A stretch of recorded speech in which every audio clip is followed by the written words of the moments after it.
Hello everyone, it's Rebecca again. Sorry for the long delay in doing the muscles of the knee. I've been having to do revision in between these videos, so yeah, I do apologise for that. In this video I shall be doing the muscles and the compartments where they are, attachments and so on, well, as best as I can. I won't be using a very technical wording for it. I'll just sort of give you a generalisation of where it is. And so this is also to do about the knee, how it flexes and extends, abducts and adducts. So here we go. I'll be using my notes as well, which is a mixture of anatomy notes and notes taken from Whittle, Gait Analysis book. So here we go. So to flex the knee is to bend, like that. So you bring in the heel and the foot towards the body or the bum. So it doesn't matter how you bend your knee or flex it, it'll still be flexion. So I could have my hip flexed, but also my knee flexed at the same time. Extension is when the knee is straight. So I can extend my hip and my knee at the same time. Here I am just extending the hip. Okay? So, the muscles that we've got. When it comes to flexing the knee, it's the backs. It's the posterior compartment, because they all attach here, and when they pull, it bends the knee. Extending the knee is the anterior compartments, so when they tighten, they stretch the knee out. Okay? So, let's talk about the compartments. So I'm going to do flexion first. So we're doing posterior. So there's not going to be some very nice movements from me, because I'll be bending over and you gain a great view of my arse. So let's start off with it. We have on the lateral side here biceps femoris. It has both a long head that goes to the top of the femur and a short head that's sort of like round this area. And what that does, it goes to just below the knee, so that when that pulls, you bend your knee, you flex it. Sorry, my feet are horrendous, I've been walking barefoot, and this is student dig, so anyway, apologies over. So this is on your lateral side, biceps femoris. Okay, on your medial compartment here, we have semitendinosus, which starts from posterior of the femur and goes down and inserts to below knee. So when that pulls, imagine it pulling together, you flex your knee, because it's attaching to the knee. Anything that pulls here will flex it. Okay? And just behind that is semimembranosus, which inserts just behind the knee, so when that pulls, you flex the knee. We also have gracilis. Now gracilis is the one, it attaches here at the knee. This is the pezanserine, where gracilis, sartorius and semitendinosus all attach and help flex the knee. So you've got gracilis here, just below the knee, so it's sort of like around that area, and it goes all the way up to your pubis. So when this flexes, it starts sort of tightens up here and concentrically contracts, it'll flex the knee. We have secondary actions, and that's by gastrocnemius. Now gastroc is a posterior compartment, the superficial posterior compartment of your lower limb, your calf here, and because it has two heads where they attach behind the knee onto the condyles, it has the lateral and medial heads, so when they tighten up, it flexes the knee, like so. Gastroc also is a plantar flexor, but that's only and when the knee is extended. So if I want to go my tiptoes like here, gastroc is firing. But if my knee is bent, if I plantar-flex my foot, that's soleus. But we'll talk about that one later.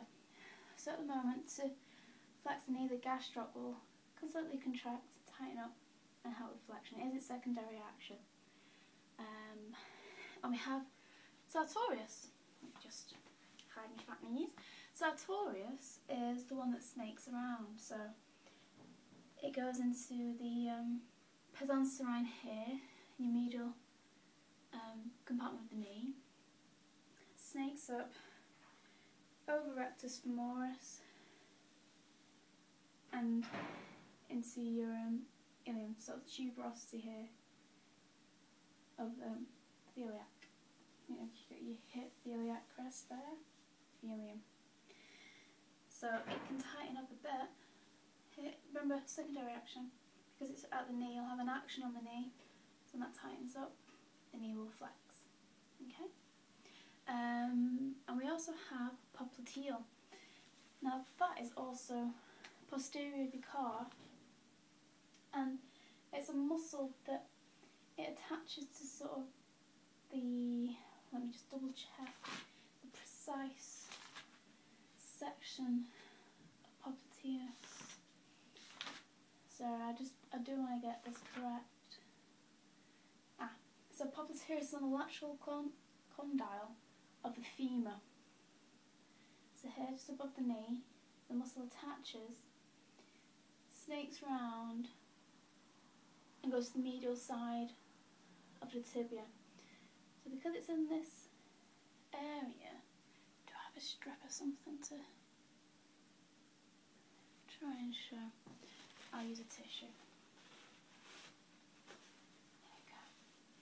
Because it sort of covers that kind of area. When it shortens, because it's attaching to the tibia and the femur, when that contracts, it unlocks the knee, so it has an action on the knee because it attaches to the knee, above the knee and below. So when it contracts, it will flex the knee. But it sort of helps in unlocking the knee during extension and flexion during gait. Okay? So I'll do that. So then the knee flexes. So remember, to flex the knee is the muscles at the back, compared to the hip, which is different. To flex the hip is at the front. So everything from knees downwards, the flexors are at the back. Okay? So, extension. So this is the front part, the anterior compartment of the thigh. So we have the quadriceps, which we'll go over again, even though we did it in hip, might as well be thorough. You have vastus medialis, so middle, which attaches, you've got the quadriceps tendon here that sort of goes over the knee and turns into patellar tendon here. So vastus medialis starts off at the femur and comes down and joins the tendon, and so it's part of the quadriceps, one of the four heads of the quads. Then you have rectus femoris here that attaches to above the knee to your ilium. Let me double check that one. I'm sure I said it last time and I got it right last time, but I just want to double check. Yes, just below. Okay, so that's tuberosity there. Then serous superior iliac spine, to be precise, slightly below there. That's the medial one, so that's rectus femoris. Then you have vastus lateralis, so vastus lateral, again attaching to the quadriceps tendon here, going upwards to the femur. And below rectus femoris is vastus medialis, or medial. So superficially it's intermediate, sorry. Superficially you got medialis, rectus femoris, lateralis, and underneath rectus femoris here. So underneath rectus femoris, you got vastus intermedius, just there. Okay. Also, that helps with the quads is gluteus maximus. It helps you with keeping knee in extension.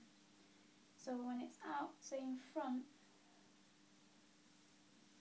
it just keeps everything on the entirety, because it'll take the quadriceps can't keep the leg out extended on its own.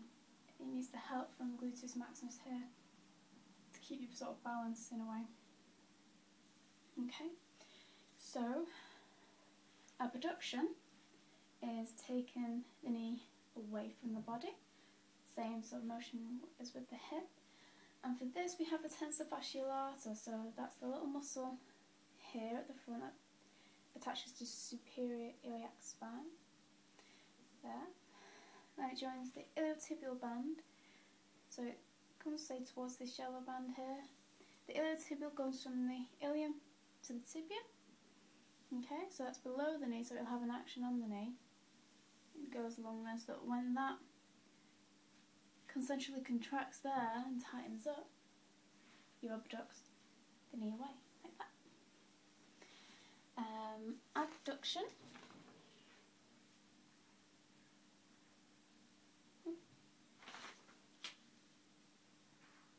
Abduction for the knee is the same as for the hip. You have gracilis here because it goes to the knee and attaches to the pubis. When it contracts, it brings the knee over the midline. Adductor magnus, so that's a very large muscle here.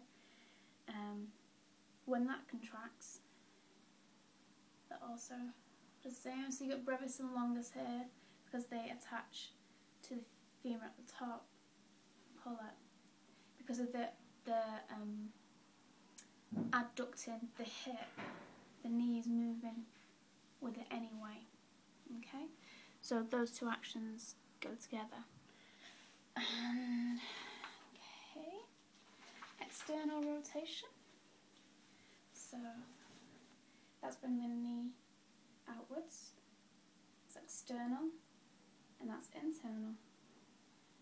Okay, so with external we have biceps femoris because it's on the lateral side and attaches to below the knee, and that contracts, has a little twist.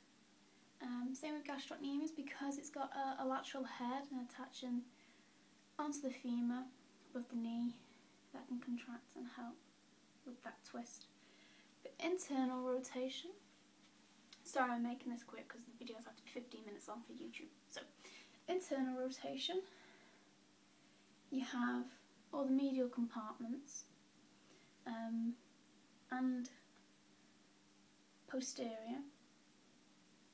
So we have, let's go from the back, semitendinosus that attaches to the tibia here, semimembranosus. So when they contract, they can do the internal rotation. Gracilis, because that's there, it can help pull the knee towards the body. Sartorius, because of where it's attached to here, because it's on the knee, can help concentrically contract and pull the knee towards the midline. Gastrocnemius, because it has a medial head that attaches to the femur, so that can help with the twist. So